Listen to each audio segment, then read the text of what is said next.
Hello, I'm Severin Suzuki speaking for ECHO, the Environmental Children's Organization. We're a group of 12 and 13-year-olds trying to make a difference. Vanessa Seti, Morgan Geisler, Michelle Quigg, and me. We've raised all the money to come here ourselves, to come 5,000 miles to tell you adults you must change your ways. Coming up here today, I have no hidden agenda. I am fighting for my future. Losing my future is not like losing an election or a few points on the stock market. I am here to speak for all generations to come. I am here to speak on behalf of the starving children around the world whose cries go unheard. I am here to speak for the countless animals dying across this planet because they have nowhere left to go. I am afraid to go out in the sun now because of the holes in our ozone. I am afraid to breathe the air because I don't know what chemicals are in it. I used to go fishing in Vancouver, my home, with my dad, until just a few years ago we found the fish full of cancers. And now we hear of animals and plants going extinct, every day vanishing forever. In my life, I have dreamt of seeing the great herds of wild animals, jungles and rainforests full of birds and butterflies. But now I wonder if they will even exist for my children to see. Did you have to worry of these things when you were my age? All this is happening before our eyes, and yet we act as if we have all the time we want and all the solutions. I'm only a child, and I don't have all the solutions. I want you to realize, neither do you. You don't know how to fix the holes in our ozone layer. You don't know how to bring the salmon back up in a dead stream. You don't know how to bring back an animal now extinct. And you can't bring back the forest that once grew where there is now a desert. If you don't know how to fix it, please stop breaking it. Here, you may be delegates of your governments, business people, organizers, reporters, or politicians, but really, your mothers and fathers, sisters and brothers, aunts and uncles, and all of you are someone's child. I'm only a child, yet I know we are all part of a family, 5 billion strong, in fact 30 million species strong, and borders and governments will never change that.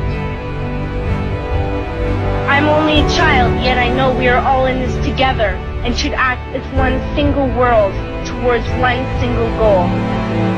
In my anger, I am not blind, and in my fear, I am not afraid of telling the world how I feel.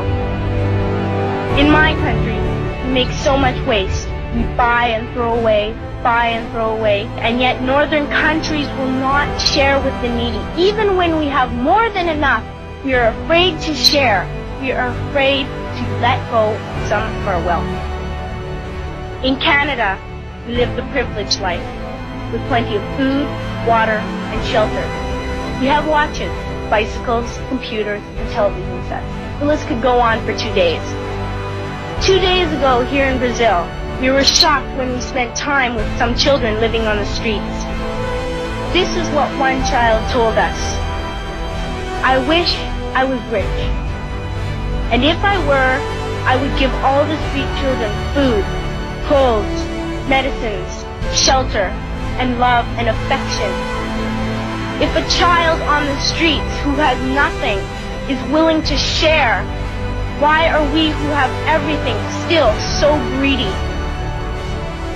I can't stop thinking that these are children my own age, that it makes a tremendous difference where you are born. That I could be one of those children living in the favelas of Rio. I could be a child starving in Somalia, or a victim of war in the Middle East, or a beggar in India. I am only a child, yet I know if all the money spent on war was spent on finding environmental answers, ending poverty, and finding treaties, what a wonderful place this earth would be.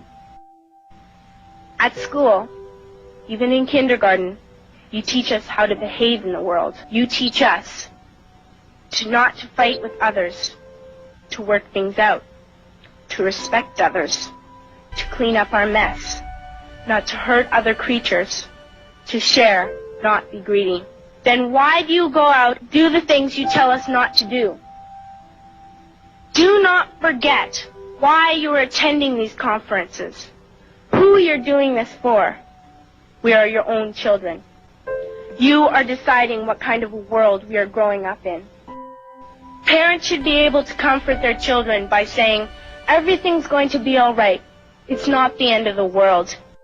And we're doing the best we can. But I don't think you can say that to us anymore. Are we even on your list of priorities? My dad always says, you are what you do, not what you say.